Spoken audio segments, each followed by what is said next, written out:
The whole thing started when I went somewhere I'd usually never go. I had just dropped one of our more annoying clients off at the airport, having listened to an earful of his complaints all morning, and I was in no hurry to get back to the office. It was a dreary Tuesday, and it was hard to get excited about an afternoon of reviewing contracts, so I stopped off in a drab-looking bar/restaurant about a mile from the airport, intending to have a leisurely lunch and a beer or two before heading back to the salt mines. I was sitting in a booth, enjoying my beer, and wondering why it was so hard to get a decent burger in this world, when my attention was caught by a couple coming into the restaurant. I watched as they settled into a booth across the room from me, sitting side by side. The woman was a shapely blonde, wearing a short skirt that showed off her attractive legs and a tight pink short-sleeve top. Her companion looked like a thug wannabe who couldn't quite pull it off. He was wearing jeans and a black leather jacket, but he was too skinny for the outfit, and he couldn't really manage the swagger he was attempting. You will understand my high degree of interest in this happy couple when I had that the woman was Shelley, my sister-in-law, and the guy with her was definitely not her husband, my brother Dave. Worse still, they were clearly not just casual acquaintances. They ordered drinks from the waitress and were immediately all over one another, mecking unrestrainedly in the booth. As I watched in shock, the guy slid one hand up with thigh until it disappeared under the short skirt. Shelley broke their kiss and let her head fall back against the back of the booth, sighing. The question wasn't whether I was going to do something about this, that was a given. The question was whether I would be able to restrain myself from beating the crap out of both of them right here in the restaurant. I'd never liked Shelley. I didn't like her when my brother started dating her, and I was pessimistic when he fell head over heels in love with her and announced after just 4 months that they were getting married. Dave was just 23, and I was sure he had no idea what he was getting into, but there was simply no way of telling him that. Shelley was the moon and stars to him. To me, she was a pretty, cheerful, somewhat shallow and selfish girl, not nearly as smart or as interesting as Dave himself. She was bubbly and vivacious, which my fond, loving brother adored, and it seemed to me that they both had the same favorite person, Shelley herself. He would do anything for her, and that's how she liked it. To my pleasant surprise, the first 3 years of their marriage seemed to have been very happy, but the scene playing out 30 feet from me suggested that the happy days were over.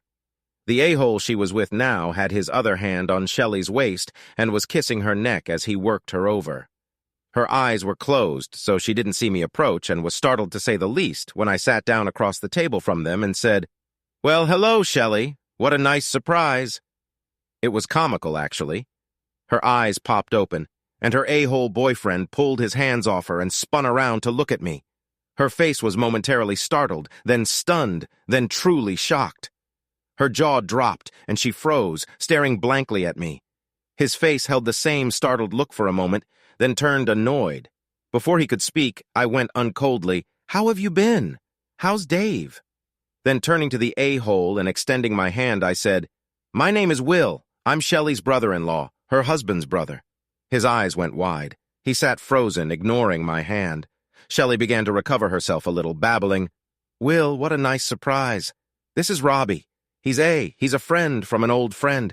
You have your fingers all the way up in her holes there, Robbie," I asked, still smiling in a friendly way. "It looks like you were really getting her going." At this, Shelley gasped. Apparently, she'd been hoping I hadn't seen what they'd been up to.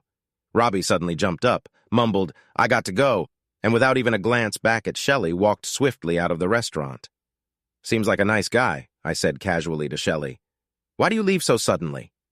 Inside, I was absolutely icy with rage.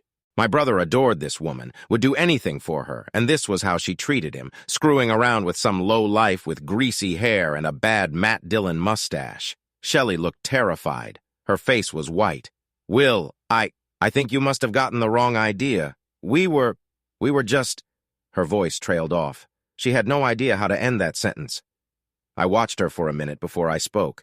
"You lousy cheating." I kept my voice down, but I'm sure my fury was very obvious. "David adores you, gives you everything you could ever ask for, but that's not enough for you, is it? You've got to go screwing around behind his back with sleazy jerks like this guy. How long has this been going on? Ha! How many other guys are you screwing? What do you think Dave will think about all this?" "No, Will, please." She grabbed my hand and clutched it desperately. Please, please, you can't tell him. Please, I'll do anything. I just looked at her. Not tell him? Not tell my only brother that his wife was cheating on him? Shelley was either dumber than dirt or too stunned to be thinking clearly. Dave was my best friend, and had been since we were kids. I'd do anything for him, and even Shelley had to realize that. I pulled my hand free of hers. Why shouldn't I tell him? Doesn't he deserve to know who he's really married to? Her eyes were wild, and I could see her thinking frantically. Listen, Will, you can't tell him. He'll be so hurt. Will, if you promise you won't tell him. I sat back with a smile. This should be good. What was she going to offer in return? To screw me too, Shelley seemed to decide something, and her expression changed. Will, if you promise not to tell Dave, I'll tell you the whole story about him. She's doing it too. She's been cheating on you. I laughed out loud. That's good, Shelley. I wondered what you'd come up with, but I never thought it would be anything as far-fetched as that. I'll give you credit for imagination. Shelley just looked at me steadily. I'm not kidding, Will. She's been seeing this guy from the health club for at least a couple of weeks now. Her certainty rattled me a little, but I knew it was impossible. And I had been together since our sophomore year at Kenyon College. We moved in together after graduation and got married a year later. That made 7 happy years of marriage and 10 years together all told, and was devoted to me. She was sensible, kind, thoughtful, and the most honest person I knew. And she loved me. I was sure of it, as sure as I was of my own love for her. Shelley leaned forward. She must have sensed my confusion. I'm telling you the truth, Will, and told me about it last week. She said he was very large. I watched her face, trying to pull my own thoughts together. Shelley had gotten over her own terror, at least for the moment. She looked calm and in control, like someone knew what she was doing rather than someone spinning a wild and desperate tale. I still couldn't believe what she was saying, but suddenly I couldn't dismiss it either. At first, and had been pretty reluctant about joining the health club, and for a couple of years I'd used the exercise room much more than she had. But lately, she had become a regular, working out 3 times a week. And there had been a couple of odd moments at home lately, moments when she seemed to avoid my eyes or to be a little preoccupied as we sat at the dinner table. I looked back at Shelley, who seemed to be waiting for my next move. There was no way I would conceal her adultery from Dave, but she didn't have to know that. And I absolutely had to know the truth about it one way or the other. All right, Shelley, I said slowly. Maybe we can come to an agreement about this. I thought some more than went on. I'm not about to let and run around on me. If you can help me get the goods on her, then I won't tell Dave what I've seen this afternoon. That is, if you swear you won't see that a whole Robbie again or any other man besides Dave. Her face glowed with relief. I swear, Will, you have my word on it. Like that was worth anything to me. What do you want me to do? She asked. I want to hear all about and from herself in her own words. I'll give you a tape recorder to hide in your apartment. You invite an over, give her some wine, and make girl talk with her. Get her to tell you all about it. I want to know who the guy is, when and how it started, how often she's been with him, and why she thinks it's okay to be cheating on me. As I spoke to Shelley, I realized that I was already halfway believing her crazy story about and cheating. The idea infuriated me. Shelley was nodding. Okay, Will, I can do that. You'll probably need to soften her up. Make sure you tell her the details about your affair too, so it will feel like a real intimate conversation. By the way, I continued sarcastically, is Robbie the only one who's been getting into your pants, or are there others? He's the only one, she said quickly, flushing, and I didn't believe her for a minute. 20 minutes later, I was driving back to the office, thinking grim thoughts about the end of Dave's marriage and the possible end of mine. You might think my first call would have been to Dave to tell him what I'd seen Shelley doing, but I knew I couldn't do it. I had always been the steady older brother and Dave the charming and outgoing younger one. He had lots of girlfriends in high school and college, though none of them lasted all that long because he had no shyness and could talk to anybody. One of his college roommates once said that Dave could talk the pants off a snake. It actually makes no sense when you think about it, but we all knew what he meant. But for some reason, when Dave met Shelley, everything changed. Instead of being the charming, confident guy who had women pursuing him, he became the love-struck schoolboy. Within a month or two, Shelley had Dave completely mesmerized. He was determined to marry her, and no one could even attempt to talk him out of it. Dave absolutely worshipped Shelley to him. She could do no wrong. I'd once made the mistake of mildly criticizing her about a tactless remark she'd made to her mom. He blew up and wouldn't talk to me for a week, so I knew I couldn't speak to Dave until I had the tape. He simply wouldn't believe she was cheating unless he heard the words from her own lips. I realized that I was hoping against hope that somehow Shelley was just lying or wrong, that she was faithful to me. But it seemed less and less likely. Shelley could have lied to me out of desperation, but then I would just have been even angry when I learned it was all true. When I got to my office, I took out a pad and made some notes about what steps I'd have to take if the worst turned out to be true. Credit cards, selling the house, title to the cars, etc. How I hoped I'd be able to throw that sheet of paper away in a few days. When I got home at dinner time and was cheerfully humming in the kitchen as she put food on the table, she greeted me with a big hug and a kiss, seeming the same loving wife I'd been happy to see at the end of the day for the past 7 years. I knew I'd have to conceal my suspicions for a few days, play the innocent husband, but it wasn't easy. I loved her, but underneath the surface I was furious and hurt and not sure whether I should be. We chatted amably through dinner, but during dessert, when she mentioned she'd worked out at the health club that day, I couldn't resist a little probing. "You've been so conscientious about your workouts lately, sweetheart," I said casually. "Are they giving out free ice cream down at the club these days?" She laughed, but I noticed a slight flush come to her face. "No, honey. I've just been enjoying how good it feels to have a good sweaty workout, then shower and come home to my loving husband. Plus, a few weeks ago, those black slacks you like were starting to be a bit too tight for me. Now they fit perfectly." She beat me affectionately, and I was struck by how lovely she looked and how much I cared for her. God help her if she really was cheating on me, and God help me too.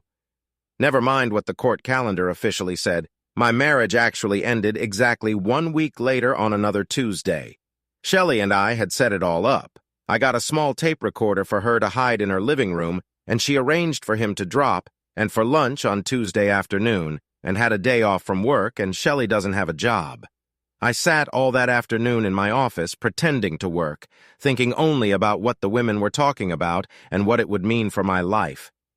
At 430, Shelley called and said, "We're all done and just gone home." "Did she talk to you about it?" I asked, still praying this was all a mistake. "Oh, yes," Shelley giggled. She was obviously a little drunk. "I told her about Robbie and she told me about Aaron." "All about Aaron," she giggled again. "It seems he is a really big fella." I realized I was squeezing the phone so tight my fingers ate. "All right," I said. "I'll drop by in 20 minutes. When I got to Shelley's, she met me at the door with the tape recorder in her hand. "Now remember." "Will you promise?" Shelley said. "Yes, Shelley. He won't hear a word from me, and you can't let Ann know that I taped her ever. Or else she'll be furious and she'll tell Dave." I just nodded, then turned and left. That evening was one of the most painful of my life. I knew I couldn't listen to the tape until and was asleep. Until then, I had to keep pretending to be the loving husband, and was still a little tipsy. She told me she'd spent the afternoon with Shelley and had a lot of wine.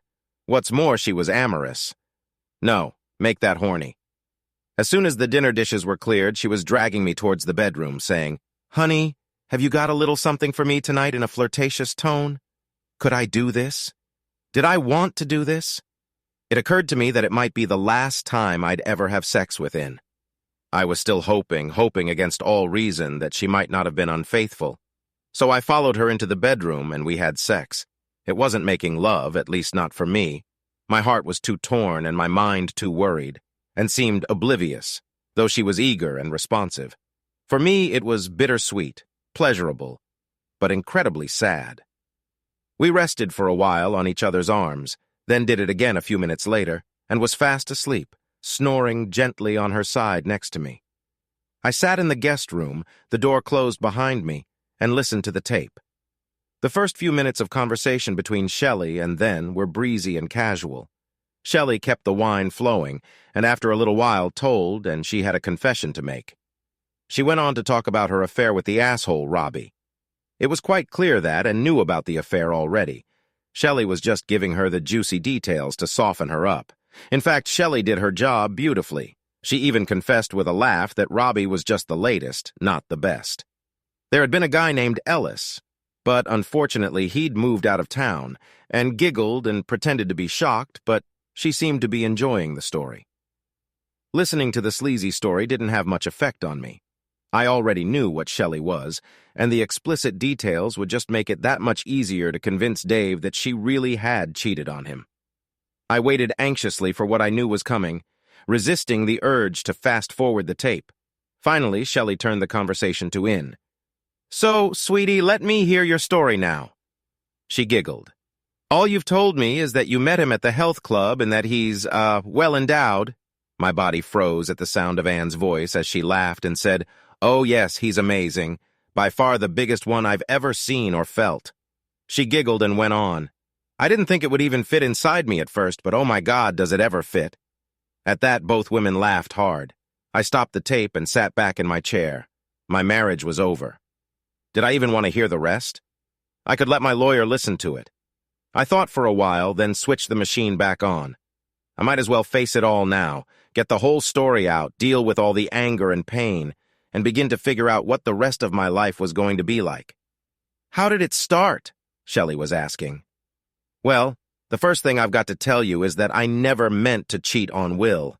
I still can't believe I'm doing it, and I feel terrible about it. He and I are so happy together, and I know he'd go crazy if he knew about it. I guess I've just got a bad case of BTF." She laughed, and I heard Shelley say, "BTF, what's that?" and laughed again and said, "I'll explain. Just give me some more of that wine. You know, I've been going to the health club for a couple of years now. Working out really bores me, but I just didn't want to get saggy and have a start to lose interest. You know what I mean? Anyway, a couple of months ago, I started seeing this new trainer working there. Very hot, not that tall, but broad shoulders and amazing muscles. His name is Marin, of all things. Can you believe it? He flirts a lot with all the women, helping them set up the machines, racking weights for them, spotting while they lift, and so on. One day, I saw him talking quietly with Patty Mallister, a woman I used to work with. She's a redhead, really stacked. Well, I watched them chatting, then he disappeared into his office at the back. A couple of minutes later, I happened to glance around, and I saw Patty quietly go into the office. I smiled to myself, since it was clear what was going on, but I still didn't think much about it until later. I'd finished my workout and was starting to change in the locker room when Patty came in. Boy, did she ever look well. Thrilled. She had that dreamy-eyed look and a vague smile, all happy and exhausted at the same time. I said, "Hi, Patty, what's up? You look awfully happy." She grinned at me and said, "Oh yeah, I've got a bad case of BTF." I said BTF, and she giggled, looked around to make sure no one could hear her, and answered, "Big tool fever." Then she sat down and told me all about her and Marin, how he was a sensational sex partner, had a huge tool, really thick, and it drove her crazy. He'd been flirting with her and then one day got her hot enough to talk her into his office.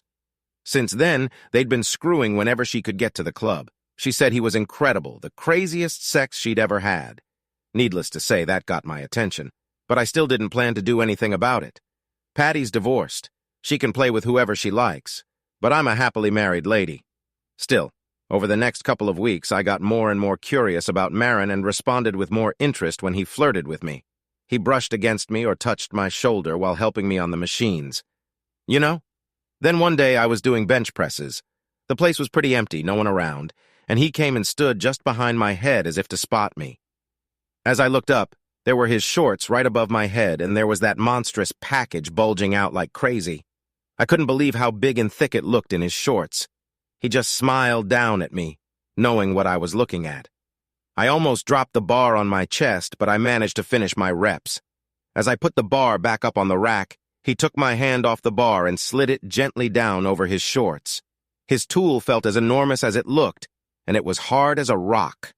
Then, after a couple of minutes, he gently pulled me to my feet, looked around as no one was there, and led me by the hand into his office. I wasn't thinking. I was kind of dazed. He locked the door behind us, sat me down in a chair, and without a word, pulled off his shorts and stood in front of me. I swear I wasn't thinking at all. We had wild sex. By the time he finished, I was beside myself, exhausted and totally screwed out. "Wow," said Shelley, and it sounded like she really meant it. "That sounds unbelievable." And I assume you've kept seeing him? Well, that day I just drifted out of his office and into the shower, all dreamy and weak in the knees. I was wiped out, you know. By the time I cleaned up and got home, the guilt was killing me. I couldn't believe I had cheated on Will, and I was terrified he'd see it in my eyes as soon as he got home. But amazingly enough, he didn't. That night was normal. He didn't suspect the thing. He even wanted to make love, but I was afraid he'd feel how loose I was, so I told him I was too tired. But the next night, I really gave him the full treatment. We did it until he couldn't get it up anymore. For 2 weeks, I stayed away from the gym. I just knew I couldn't be anywhere near Marin without being tempted again. Finally, I told myself it had been a one-time thing. I was a grown woman with a wonderful husband, and I could resist him. So I started going back in the first couple of times. It was fine. Marin winked at me and flirted a little, but he left me alone, and I thought, this is okay. I'm over this, and I relaxed my guard a little. Then, about a week after that, he caught me again at the bench when the room was empty, and he got my hand on his tool, and in no time we were back in his office. Shelley finished her sentence, and it was even better, and said, kind of dreamily, I can't really describe it, Shelley. I love sex with Will. We always satisfy each other. I'd never even been tempted to fool around before. There's a guy in my office named Alex, incredibly cute and a total flirt.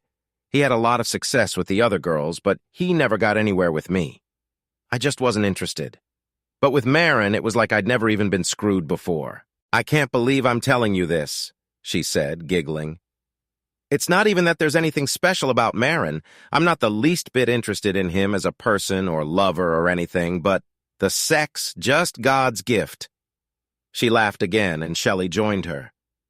I listened to the two of them and felt the anger coursing in my veins. I sat through the rest of the tape, but there wasn't much more. Once he did sex with her a second time and gave up all attempts to resist, she'd been doing him 2 to 3 times a week for nearly a month, and there was no sign she was ready to stop. In fact, she said that she'd been enjoying sex with me more lately as well, perhaps because her secret was kind of a turn-on. It was clear that her BTF had overcome whatever guilt she might be feeling about betraying me, the love of her life, her husband of 7 years, the man who was completely devoted to her and who still remembered what forsaking all others was supposed to mean. It took a while to think through my plans, and it was 2:30 a.m. by the time I went to sleep in the guest room. I was done seeing and sleeping next to her, or even talking to her. I slipped into the bedroom and got close for the next day without waking her. At 6:30 a.m., I was up and out the door. I left the briefest, coldest note I could without tipping her off, saying by calling her, "You adulterous witch. Have an early meeting. Sorry, forgot to mention it last night." At the office, I made 2 copies of the tape, and by 8:30 I was on the phone. My best friend from college worked at a law firm downtown. "Hey, Eddie, it's Will. I have a big favor to ask. Could you get me an hour this morning with the meanest, most bloodthirsty divorce lawyer in your firm?" There was silence, and then he said, "Oh my God, Will, not you. I'm so sorry." We talked a little longer, and at precisely 11:15, Eddie showed me into the office of Margaret Adamson, a lead partner in his firm. Eddie had told me she was absolutely terrifying. When she swims in the ocean, the sharks get out of the way, is how he put it, and Margaret's look and handshake confirmed that she meant business. I was already glad she'd be my attorney and not N's. I played her and Eddie part of the tape.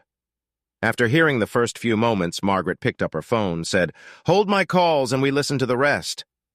When it was over, we sat in silence for a minute. Then she just said, "Okay, what do you want? I want a divorce for adultery. None of this irreconcilable differences. I'll be reasonable about our savings, but I want the house, and she has to take her maiden name back. She doesn't deserve to be Mrs. Will Harris any longer." Margaret nodded, looking at me intently. Then she said, "Excuse me, Will. Can you let me and Eddie knock the legal details of this around for a few minutes?" In no more than 5 minutes, I was back in her office and she was wearing the go. "The divorce is easy, and there's no way she will refuse your terms. Now you should know that the tape will be inadmissible since she didn't know about it. Oh, by the way, Will, the other person, your sister-in-law, you said will testify that it's authentic if necessary. I guess this is where it gets complicated." I said and explained about Shelley cheating on my brother, her offer to me, and what was on the first part of the tape. I haven't told my brother yet, but I have to. He's going to be as devastated as I am, and I can't keep it from him. In fact, I said with an ironic smile, I wonder, Margaret, whether you'd consider handling his divorce as well. She just looked at Eddie, then back at me. Let's start by hearing your sister-in-law's part of the tape. I played it for them, and then Margaret and Eddie huddled again without me for a few minutes. When we were sitting together again, she said, "Quite a pair of wives, you too." She saw my face and quickly added, "I'm sorry, Will, I shouldn't have said that. Here's the situation. In all probability, the tape would not be admissible against him because she didn't know it was being made. On the other hand, Shelley could be subpoenaed and made to testify as to what and told her, so it shouldn't make much difference. Once in a turn, he hears the tape. He won't be in much of a position to fight. In your brother Dave's case, the tape is admissible because In knew she was being recorded, so she's got no defenses whatsoever. That divorce will be easy as long as he's not totally unreasonable. Then there's the health club. We can sue both them and Marin. Marin won't have much money, presumably, but Eddie and I can pretty much guarantee you a nice big check from the club, somewhere in the high six figures to $1.5 million. The tape could be used in a civil lawsuit, and there's no way in hell they would ever let this get into the newspapers. Think of all the husbands who'd be canceling their wives' club memberships. She laughed for a moment, but even then, she still looked intimidating. Margaret said she'd get the divorce documents started, and Eddie walked me out of the office. I am so sorry, Will. Margaret will get you what you want. I guarantee it, but I still feel terrible about what's happened. I tried to smile. It's okay, Eddie. This just means you, and I will have more time to play tennis together. I thanked him and left. The rest of the day, I submerged myself in details. I arranged for a locksmith to meet me at the house of 430. I made a dinner date with Dave so I wouldn't be around when I came home. I cut off her credit cards and arranged separate accounts for her money.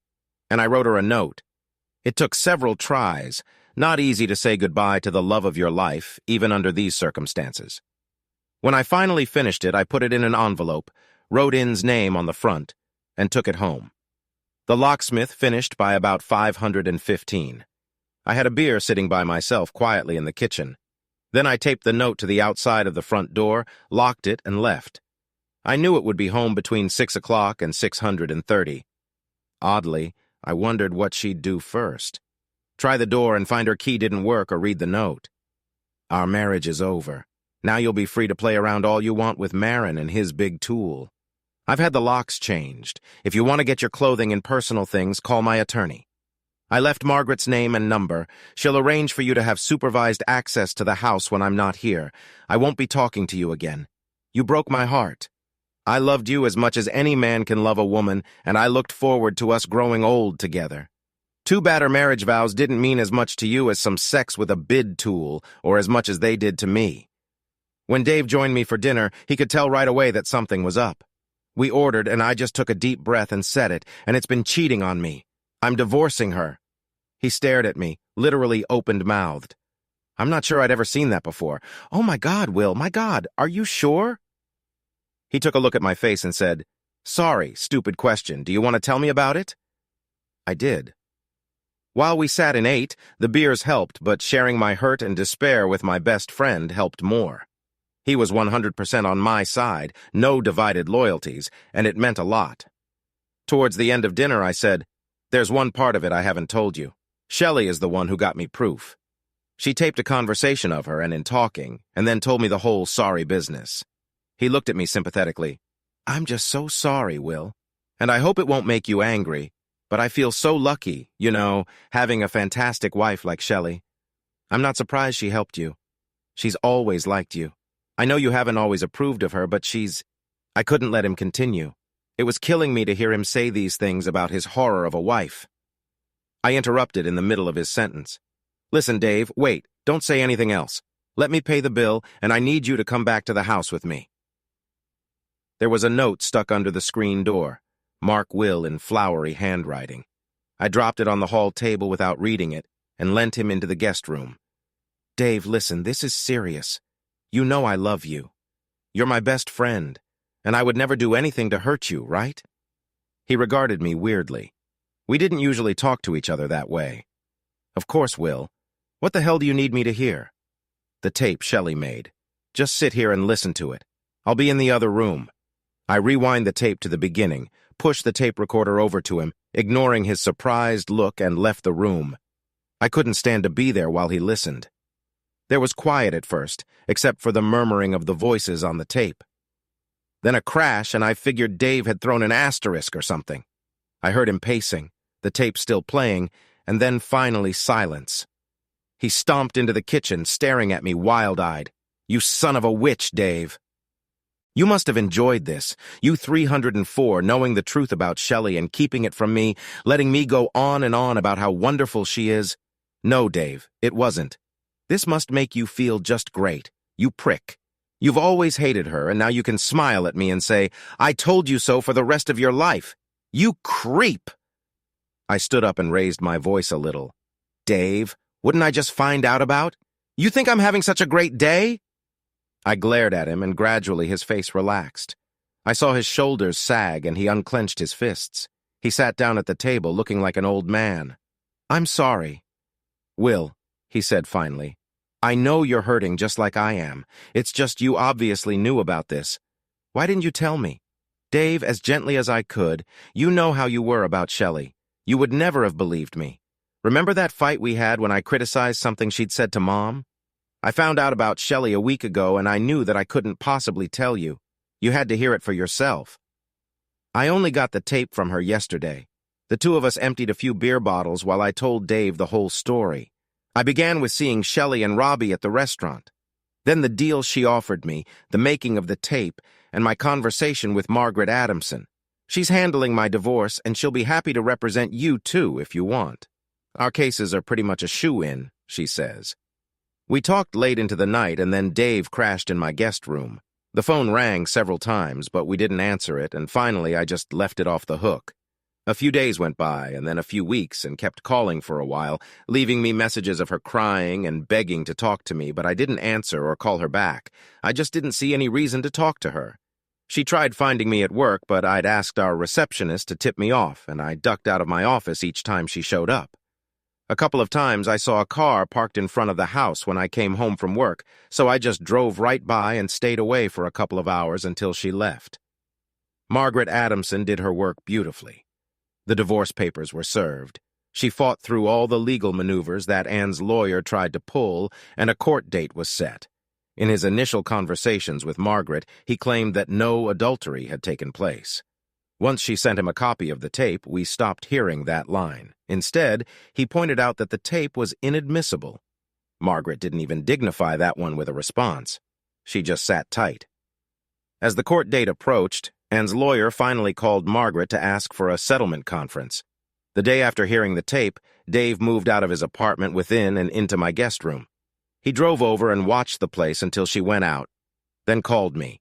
The two of us packed up everything he wanted and got out of there in less than 2 hours. I don't want to see her. I don't want to hear a word she has to say.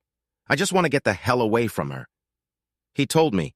His eyes started to tear up and I turned away. Was it a good thing or a bad thing that I knew just how he felt? And left me a couple of angry, cursing messages at home, a nice counterpoint to N's remorseful ones. After a day or two, I started screening the messages, deleting any from and or in as soon as I heard their voices, and called Dave at work and sent him letters, but he never responded to them. Margaret was handling his divorce too, and he and I just sat back and let her run the show. To my amazement, the lawsuits against Marin and the health club were resolved first. The one against Marin never went anywhere. He disappeared one day and left no forwarding address. But the health club, eager to avoid negative publicity, just as Margaret had predicted, reached a $1.1 million settlement. I signed a pledge of confidentiality and walked away with the largest check I'd ever seen. In less than 10 weeks, my brother was a rock, and I guess I was for him too. We lived like two bachelors, going out to eat a lot, taking in a ball game from time to time, or just sitting around and talking over a few beers. We talked about it in Shelley, about our lives with them, about how many great women there were out there just waiting for us. It wasn't easy to believe that last bit, and yet we were really able to help each other. I could see as plain as day that there wasn't a thing wrong with Dave that led to Ian's behavior. She was simply a selfish 304. Likewise, Dave reassured me that his cheating wasn't a reflection on me, just an indication of how screwed up she was. Neither of us probably believed the other one all that much, but it still helped to hear it. Dave was divorced first, as it turned out. He made it clear that he wouldn't talk to an under any circumstances, and so Margaret handled the whole thing. She told him that it had fought for more money at first, but with the tape, she didn't have a leg to stand on. I went into the office with him the day he had to sign the papers and had already signed them. He smiled grimly, shook Margaret's hand and thanked her, then went off to the men's room. I heard him crying through the door when I went to find him. 3 weeks later, it was my turn. We met on a Tuesday, me and the 2 lawyers, and then our lawyer. We had agreed to a settlement, but insisted on 2 conditions: that I drop adultery as a reason for the divorce, and that I meet privately within before we sign the papers. I told Margaret I was willing to see but not willing to drop adultery. Eventually, we agreed that I'd given a chance to persuade me. If she could do so, we'd change it to a reconcilable differences that old standby. In a weird way, I was looking forward to hearing what it had to say. Maybe I'm a masochist, but I loved her for 10 years, and I couldn't really imagine simply walking away without one final conversation. When I got there, it was sitting in the conference room wearing a blue dress. She knew I'd always loved it. Her hair was shorter and it looked great. She was pale, but she was the same beautiful woman I had loved for so long. "Okay, and it's your meeting," I said neutrally. My heart was pounding, but I tried to look calm. "Just 2 things, all right? Please don't tell me how much you love me, and don't tell me it was just sex." She flushed, and I could see tears welling up in her eyes. "Will, I'm so sorry, but how can I not say those things? I screwed up plain and simple. I was selfish and thoughtless, and I heard you, but it was just sex, nothing but a stupid, stupid impulse I gave into. You can't imagine how much I've gone over it, how many times I wished I had never done it. Yes, well, but you did do it, didn't you? I had no intention of making this easy for her, just being in the same room with her, knowing that we were about to separate for good and why, broke my heart all over again." I gazed out the window, I'm willing to let her see my stricken face. Behind me, I could hear her crying softly. "Baby, it didn't mean anything, you know. It was the dumbest, most hurtful thing I could ever have done to you. I know that, but it meant nothing to me. It has nothing to do with how much I love you." I let her talk a bit more, listening to the pleading tone, the sweet voice I had always loved, but not hearing a single word that I couldn't have predicted. She had nothing to say to me that I didn't already know, and nothing that made a damn bit of difference. After a while, I turned around and came back to the table, sitting down directly across from her. "And just so you know, I still love you very much. But it's over between us," I said firmly. She started to cry again. "You took from me, from us, the most precious thing we had together aside from our love, the bond of trust between us. How could I ever make love to you again, wondering if it was me who were thinking about, or Marin and his freak show tool? How would I know whether you were loving me or missing him? And how could I live with you, wondering where you were every time you were 10 minutes late coming home, wondering what you were doing under lunch hour, wondering whether you'd found another big tool to play around with?" I waited, but she had no reply to make. Finally, between the sobs, she said, "Please, baby, please, couldn't you give me one more chance? I'll give you a few minutes to think about this one." What if I had met some bimbo with fantastic big jugs and started bawling her on the side for a few weeks? Nobody I liked or respected. Just a sexy girl who was a fantastic lay, who gave me a degree of pure physical pleasure that I never got from you. And then you found out about it. Could you stay with me? Could you get past the feelings of hurt, the sense of total betrayal? Could you overcome the doubts you have about your own attractiveness, the fears that you weren't ever going to be the one I really wanted? She looked up at me with the saddest eyes I had ever seen. "Well, I don't have to think about it. I've thought about it for weeks now. Could I forgive you? Could I take you back if it were the other way around?" And the answer is no, I couldn't. I just couldn't handle those feelings. I know that. So I'm asking you to do something I couldn't do, to be a braver, stronger person than I could ever be, and to give me a chance to make it up to you, a lifetime to show you how sorry I am and how much I love you. There was silence for a minute, 2 minutes, as we looked at one another, both of us thinking about all we had meant to one another and how we had arrived at this point. I stood up slowly, hating myself and hating her for cheating on me and now for throwing it all back on me. I don't know whether I can't do it or won't do it, but I'm not that braver, stronger person you want me to be. Goodbye. I waited by the open door for a moment, looking back, giving her a chance for the last word. She had her head down, crying. She didn't say anything else. Margaret was waiting for me down the hall, a surprisingly sympathetic look on her hard face. "Let her have irreconcilable differences," I growled. "It doesn't make a damn bit of difference to me." Dave and I sat at my kitchen table. We'd had a few, but we weren't drunk. "Listen," I said, "I've made some plans." He nodded, and I went on after the lawyer fees. I still have nearly $800,000 from that settlement. I've invested all but $50,000 of it in some nice, safe places, so there will be a lovely nest egg for when we're old and feeble. But the last 50 grand has been designated to Will End Dave Harris Recovery Fund, and we're going to start spending some of it. I've rented us a 4-week stay at a 2-bedroom condo in Cancun starting 2 weeks from now. Go tell your officer taking some time off. We are going to be a pair of fun-loving bachelors, 2 gay divorces, if you know what I mean. He just raised an eyebrow, and I laughed. No, a whole gay isn't cheerful. We've done enough moping around telling each other how badly we've been screwed over. Cancun was a blast, or at least as much of one as it can be for 2 guys recovering from broken hearts. We got a lot of sun, played a lot of tennis, swam a lot, and drank a lot, but we kept one another from going off the deep end. With each passing day, we got a little tanner, a little fitter, and slightly further from the nightmare we just lived through. And let me say, God bless my charismatic and charming brother. Despite the blow to his self-confidence that Shelley had laid on him, he got his old groove back, and we had a lot of female companionship.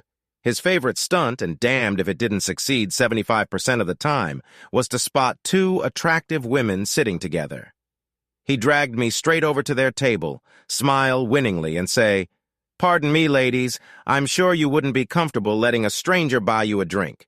So let me introduce my brother, Will Harris." Then it was up to me, the shy one, to say, "Delighted to meet you both. This is my brother, Dave Harris." Then he would step back and say, "Glad that's taken care of. Now may we buy you a drink?" By this time, the women were usually at least grinning, if not laughing, and we'd mostly find ourselves with female companionship for the evening. Sometimes the companionship lasted until breakfast. After all, unattached women in Cancun were as eager for fun as we were. I had maybe 6 different women in my bed over those 4 weeks, and I imagined Dave's number was a little higher. Mostly, it was fun, just laughter and pleasure in keeping it light. The first couple of times I made love to a woman, I was tentative, distracted by thoughts of Marin and his huge tool. Even though both he and him were thousands of miles away, it was hard to compete with what I knew he had done to her. But the women didn't seem to notice, and being with someone new got easier each time. One night's stands may not be for everyone, or for every stage in a person's life, but they seemed to be what Dave and I needed. Only one of the women was different. Shannon, a tall Irish redhead a year younger than I was. We did all the same things, had some drinks, laughed a lot, went for dinner, did some dancing, and then back to my place to bed. She was sexy and responsive, as eager to be with me as I was to be with her. We had a lot of fun. When it got different was later around 3 a.m. For some reason, I woke up and just lay in bed, Shannon softly breathing and sleep beside me. Thoughts have been filled my head and all that we had had together and how it had been taken from me.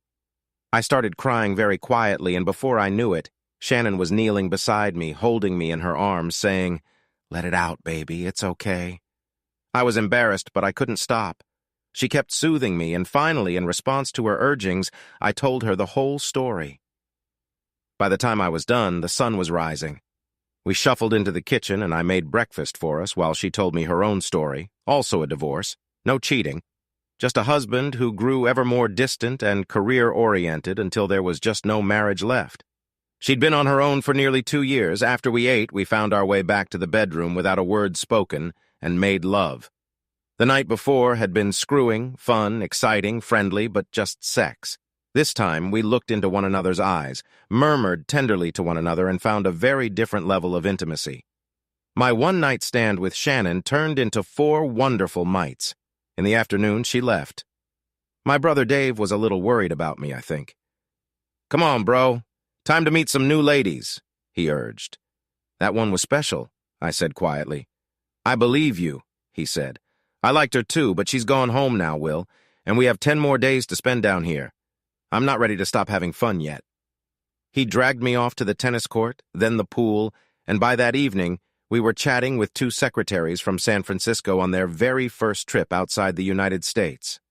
That night, they slept in their own hotel room, but the next afternoon, Barbara joined me in my room for her first ever sex on foreign soil. Dave and I went out for dinner at a steak place we both liked. It had been 8 months since Cancun. Dave had long since found a terrific apartment he liked, but we still spent a lot of time together. Just after we ordered, Dave leaned forward and said quietly, "Don't turn around, okay?" Across the room, two couples had just sat down. One of them is an income guy. I was glad for the warning.